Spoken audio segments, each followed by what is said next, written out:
Magandang umaga, ngayon po ay araw ng Huwebes, October 12, 2023. Update po muli sa lagay ng panahon.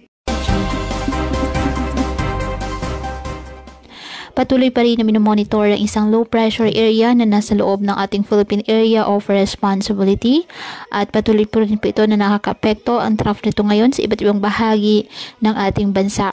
Hindi naman po inaasahang lalakas bilang bagyo ang nasabing low pressure area.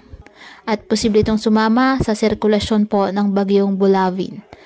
Samantala, lumakas pa at ganap na pong super typhoon ang bagyong Bulavin na nasa silangan po ng Northern Luzon.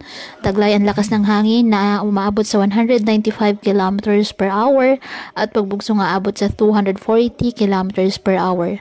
Pa-north-northwest po ang galaw ng nasabing bagyo.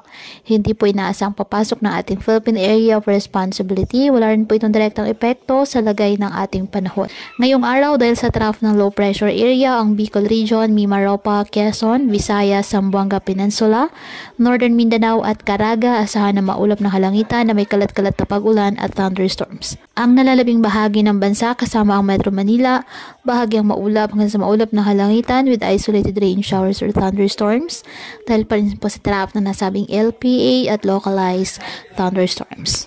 Kaya patuloy po na pinag-iingat ang ating mga kababayan sa banta po ng mga pagbaha or landslide lalo na kapag may malalakas na ulan at ugaliin po na magdala palagi ng payong o kahit anong panangga sa ulan kapag lalabas ng ating mga tahanan.